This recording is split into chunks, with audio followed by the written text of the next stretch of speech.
Vamos con un vídeo diferente, pero creo que bastante interesante, como son los peores contratos que se han dado nunca en la historia de la NBA. No me entretengo y vamos al lío. Con la agencia libre a la vuelta de la esquina se me ha ocurrido preparar un vídeo más histórico, más de carácter retro, pero también relacionado con la agencia libre, que hable sobre esos contratos que en general se suele decir que son de los peores de la historia. Hay una barbaridad, hay muchos contratos muy mal dados en la historia de la NBA y me he quedado un poco con los más unánimes, con los que todo el mundo piensa parecido. Y aún así, como habréis visto en el título seguramente, podríamos sacar un segundo episodio, un tercero, y de hecho lo que estoy pensando es que si funciona este vídeo es hacer una serie con temas relacionados con esto, contratos, fichajes raros, traspasos raros, que son vídeos que además pues tienden a funcionar bien, o al menos eso creo, pero bueno. Sobre este vídeo en sí no va a ser muy largo tampoco, o al menos es lo que espero. He cogido unos pocos nombres con historias muy curiosas, creo que el contexto es también muy interesante, y poco más, la verdad. Si os parece, vamos a empezar con el vídeo. Pero antes la cuña para que te suscribas al canal, que es gratis y yo seguiré dándote contenido relacionado con la NBA casi todos los días. Y ahora sí, vamos a ver solo unos pocos casos por lo que comentaba, que perfectamente podríamos tener episodio 2, 3, 4 y muchos, porque realmente es que hay incluso agencias libres terroríficas, pero vamos a empezar con una historia bastante retro, una historia llena de detalles y curiosidades que a mí me han hecho bastante gracia al descubrirla y que creo que os va a gustar bastante. Vamos a viajar bastante en el tiempo y ojito que vaya tela. En 1946, con los Detroit Falcons, el rookie Tom King firmó un contrato por un año con el que cobraría $16.500. Claro, teniendo contratos hoy en día que son 150 y 200 millones de dólares para las superestrellas, pues a ver, 16.500 tampoco parece la gran cosa, la verdad. Pero vamos al contexto, vamos al año, vamos a 1946, eso era un 30% del máximo salarial que había en aquella época, o sea, básicamente este señor ocupaba un 30% de los salarios totales del equipo, que el máximo eran $55.000, y creedme que no era ninguna tontería, era mucho dinero, muchísimo para un rookie, y bueno, ¿por qué cobraba tanto si era un rookie y no había demostrado nada?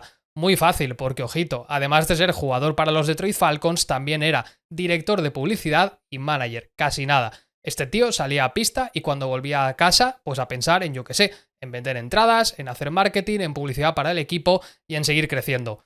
¿Cómo fue la cosa? La verdad es que bastante desastrosa, la verdad. Estamos hablando de la BAA, de la Basketball American Association. Después de este año, los Detroit Falcons dejaron de existir. ¿Y cómo lo hizo este tío en pista? Pues francamente bastante mal. No llegó ni a promediar 5 puntos, un 23% en tiros de campo, y la verdad es que ni en los negocios ni en la pista. El tío lo hizo bastante mal, pero ojo, eso sí, el dinerito bien que se lo llevó.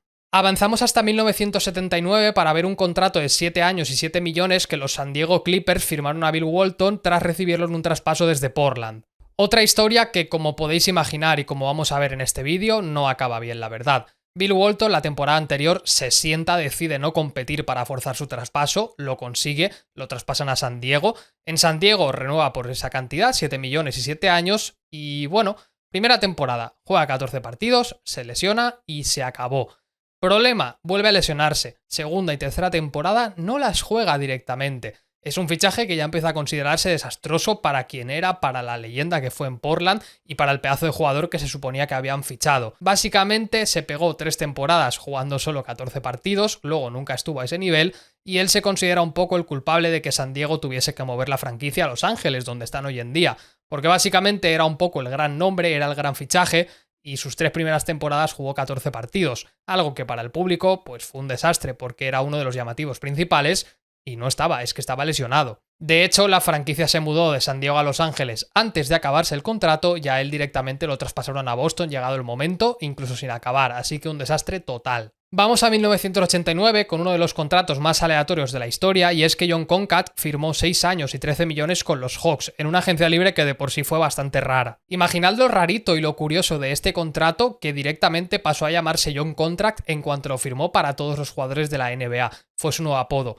Básicamente este señor promedió 4,7 puntos y 6 rebotes, que no es prácticamente nada, y su contrato en el contexto era un jugador que cobraba más que Stockton, que Malone, que Olajuwon, que Pippen, que Jordan, que Larry Bird y en definitiva que casi toda la NBA. Un tío que era suplente, un tío que promedió esos números que hemos visto y que evidentemente no se merecía este contrato. Claro, cuando le preguntaron por qué firmó ese contrato, pues ¿qué creéis que le respondió al periodista? ¿Que iba a ser tonto o iba a decir que no? Es que es mucho dinero y creo que no me lo merezco, mejor dárselo a otro. Pues evidentemente no, al tío le pusieron 13 millones en la mesa en una época donde era un contrato gigantesco y por supuesto que dijo que sí, pero vamos, de cabeza y sin pensar. Nunca llegó a esos números, de hecho fue para abajo y al final pues simplemente nada, fue un jugador que nunca rindió, se quedó con el mote y con razón, porque es que se volvieron completamente locos con este contrato. Es cierto que llegaba una nueva era, pero es que hubo un tiempo donde estaba cobrando más que muchísimas leyendas de la NBA en ese momento, que tiene delito, ¿eh? Y vamos a 1996 con un contrato que fue el principio del fin de los Supersonics. Jim McIlvaine firmó 7 años y 33,6 millones, y no adivinaréis lo que pasó a continuación. Y a ver, aquí el problema no está tanto en el contrato, que tampoco es tan gigantesco, sino como con las consecuencias directas que tuvo. Básicamente, cuando este señor firma ese contrato, siendo un chaval que había promediado prácticamente nada, ni 4 puntos, le ponen todo ese dinero sobre la mesa y ¿qué sucede? Básicamente que 5 compañeros cobran más que Shawn Kemp en ese momento y además no le pueden renovar. Esto evidentemente generó disgustos, generó mala leche en Shawn Kemp, que de repente pues se sintió que no era valorado, más cuando un random, directamente un jugador que acababa de llegar, como aquel que dice, y que no era nadie, cobraba bastante más que él.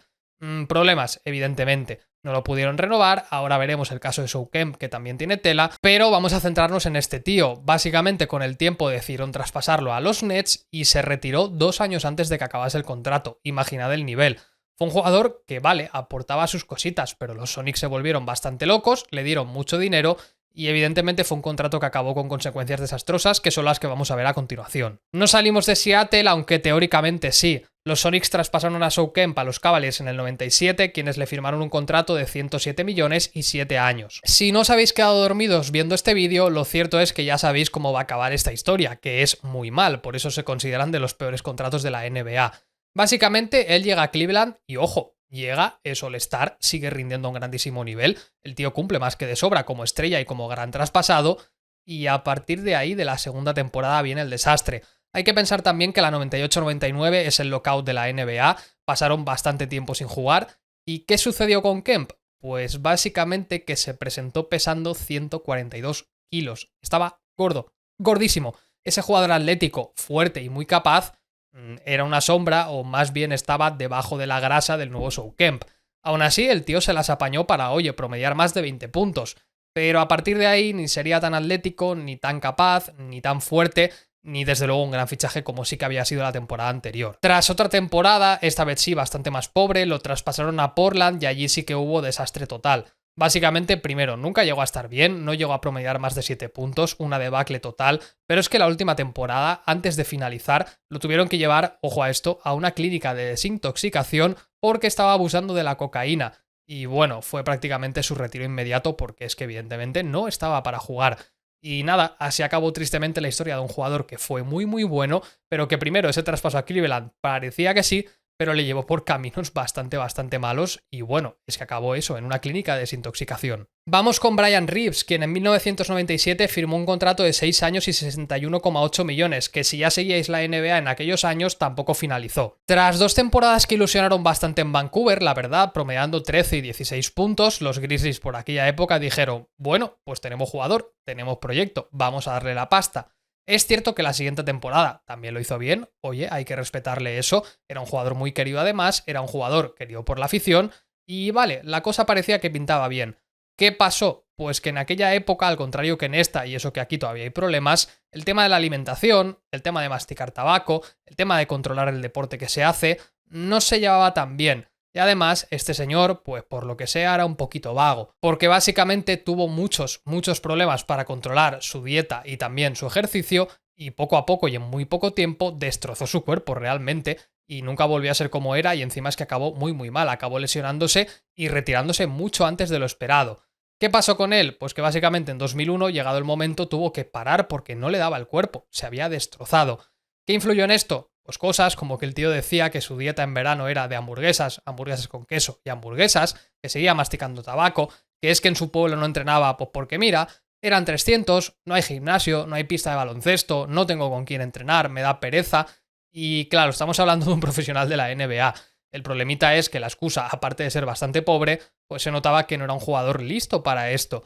Y y aún así se llevó ese contratazo y al final es una pena que tuviese que retirarse, pero en parte esta es la importancia de la dieta, del ejercicio, de cuidarse y por supuesto de que las franquicias controlen a sus jugadores. Pero vamos a 2001, vamos a ver a Alan Houston, que consigue incluso tener su propia norma a raíz de los 100 millones y 6 años que le firmaron los Knicks. El caso de Alan Houston además es bastante doloroso por lo que sucede con él. Era un jugador querido por la afición, un jugador importantísimo para llegar a las finales del 99, un jugador que tuvo bastante peso y llegó el momento de renovarlo y oye, fue bien la cosa, los 2 primeros años de categoría. El tío cumplió bastante bien. ¿Qué pasó entonces? Pues una lesión bastante grave en la rodilla, se agravó mucho más de lo que parecía y prácticamente forzaron a los Knicks a crear una norma adrede en la NBA por el tema de Alan Houston. Básicamente la cláusula de amnistía que existe en la NBA y que permite quitarse de encima un contrato para que no cuenten el lujo, aunque se le sigue pagando, básicamente nace a raíz de Alan Houston y su caso. Al tener la rodilla tan mal, no iba a recuperar ese nivel y se transformó en un contrato tóxico. No, lo siguiente. ¿Sabéis qué es lo más divertido de todo dentro de este caso? Pues que básicamente siendo Alan Houston el padre de la norma y quien iba a ser la primera persona a la que se le aplicase, no fue.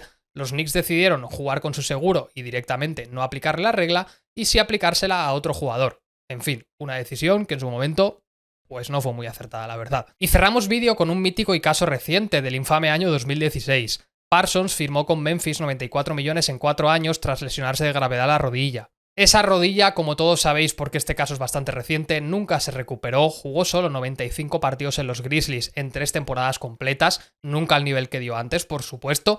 Era un jugador que además prometía mucho, pero por desgracia las lesiones se lo llevaron por delante. Volvió en 2019-2020 con los Hawks y jugó 5 partiditos, pero lo cierto es que ese nivel nunca más se vio. Y sí que es cierto que hoy en día podría aportar cosas, pero por un lado destrozó a Memphis la estructura salarial y el proyecto de Conley, Gasol y toda esta gente se fue a tomar por saco por este contrato tan tóxico y tan mal dado, se considera uno de los peores de la historia de la franquicia, si no el peor, y venimos de ver a Brian Reeves, Y por otro lado, que es que además, ya para cerrar el ciclo de mala suerte, cuando volvía, cuando parecía que estaba bien físicamente y psicológicamente, tuvo un accidente, no por su culpa, por un conductor borracho, y bueno, esto fue hace un año prácticamente, no se sabe nada de él, no está retirado técnicamente, pero no tiene ninguna pinta de su regreso a la NBA, la verdad, sobre todo viendo la carrera, el historial, este último accidente que ya es un poco la guinda a todo lo malo que le ha ocurrido, y es una lástima, pero su contrato fue uno de los peores de la NBA, con bastante diferencia. Y con Parsons me despido en el vídeo de hoy. La verdad es que me apetece ver si esta sección tira hacia adelante, creo que es una sección muy interesante y que puede gustar. Contratos tóxicos, de nuevo, os lo digo, hay muchos, y ya no entraremos a debatir casos que de verdad se consideran tóxicos por parte de todo el mundo. Por ejemplo, la Agencia Libre de 2016 casi que podría tener su episodio especial. Y nada más, la verdad. Si el vídeo os ha gustado y queréis más como este, pues dejad un like, un comentario con vuestra opinión. Seguro que vais a saber muchos casos tóxicos, no es que me haya olvidado, no, es que llegarán si hacemos más vídeos. Y nada, simplemente eso, espero que os haya gustado. Me podéis seguir en las redes sociales, en Twitter, en Instagram. Por otro lado, más cositas, nos veremos bien pronto, que la Agencia Libre ya está aquí, y este vídeo me apetecía un poco para avisar de que ojito con los contratos que sin querer se pueden volver muy tóxicos. Nada más, un saludo y nos vemos en el próximo vídeo.